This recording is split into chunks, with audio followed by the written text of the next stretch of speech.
بسم اللہ الرحمن الرحیم۔ السلام علیکم۔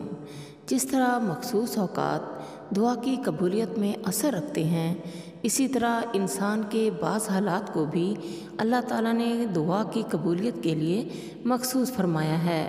یعنی جس طرح دن رات میں کچھ خاص گھڑیاں ایسی ہوتی ہیں جن میں جو دعا مانگی جائے لازمی قبول ہوتی ہیں، اسی طرح انسان کے کچھ مخصوص حالات یا کنڈیشن ایسی ہوتی ہے کہ جس میں جو دعا مانگی جائے قبولیت کا درجہ پا لیتی ہے، جن میں کوئی دعا رد نہیں کی جاتی۔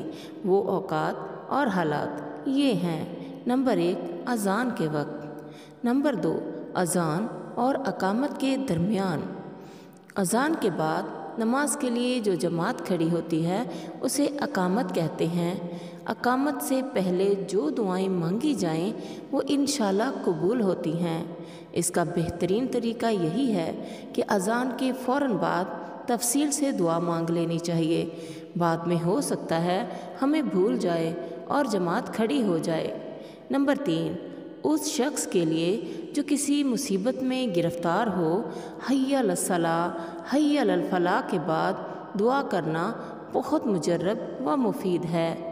جو شخص کسی مصیبت میں یا بہت زیادہ پریشانیوں میں گھرا ہوا ہے، اسے چاہیے کہ اذان کے دوران حی علی الصلاۃ اور حی علی الفلاح کے فوراً بعد اپنی پریشانیوں سے نجات کے لیے دعا کرے تو انشاءاللہ ضرور قبول ہوگی۔ یہ مجرب ہے، یعنی تجربہ شدہ ہے، آزمایا ہوا ہے۔ نمبر 4، جہاد میں صف باندھنے کے وقت۔ نمبر 5، جہاد میں گھمسان کی لڑائی کے وقت۔ نمبر 6، فرض نمازوں کے بعد۔ نمبر 7، سجدہ کی حالت میں لیکن فرائض میں نہیں، یعنی فرض نمازوں کے سجدہ میں نہیں لیکن نفلی نمازوں کے سجدہ کی حالت میں جو دعائیں کی جائیں انشاءاللہ قبول ہوں گی۔ نمبر 8، تلاوت قرآن کے بعد اور بالخصوص ختم قرآن کے بعد، یعنی جب قرآن پاک مکمل ہو جاتا ہے تو اس کے بعد جو دعا کی جاتی ہے وہ انشاءاللہ قبول ہوگی۔ اور بالخصوص پڑھنے والوں کی دعا بنسبت سننے والوں کے زیادہ مقبول ہے۔ بے شک قرآن پاک پڑھنا اور سننا باعث اجر و ثواب ہے، لیکن سننے کی نسبت پڑھنے والوں کو ثواب زیادہ ملتا ہے، اس لیے ان کی دعائیں بھی زیادہ قبول ہوتی ہیں۔ نمبر 9، آب زمزم پینے کے وقت۔ نمبر 10، میت کے پاس حاضر ہوتے وقت، یعنی جو شخص نزا کی حالت میں ہو اس کے پاس آنے کے وقت بھی دعا قبول ہوتی ہے۔ نمبر 11، مرغ کے آواز کرنے کے وقت۔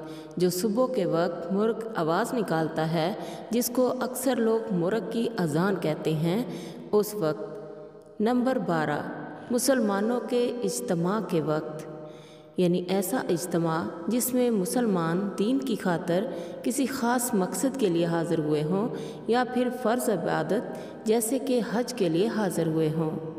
نمبر 13، مجالس ذکر میں، جہاں اللہ تعالیٰ کا ذکر ہو۔ نمبر 14، اقامت نماز کے وقت، یعنی جب جماعت کھڑی ہو جائے اس وقت۔ نمبر 15، بارش کے وقت۔ نمبر 16، سفر کے وقت۔ نمبر 17، بیت اللہ پر نظر پڑنے کے وقت۔ میری دعا ہے کہ اللہ تعالی ہم سب کو بار بار اپنے در پر آنے کی سعادت نصیب فرمائے، یعنی حج و عمرہ کی سعادت نصیب فرمائے، اور بیت اللہ کے سامنے اور روضہ رسول کے سامنے کھڑے ہو کر دعائیں مانگنے کی توفیق عطا فرمائے، اور ہمارا وہاں جانا، رہنا، عبادت کرنا، دعائیں مانگنا سب قبول و منظور فرمائے۔ آمین ثم آمین۔ پیارے ساتھیوں، اپنا بہت سارا خیال رکھیے گا اور اپنی دعاؤں میں مجھے اور میرے والدین کو ضرور یاد رکھیے گا۔ اللہ تعالیٰ آپ کا حامی و ناصر ہو۔ اللہ حافظ۔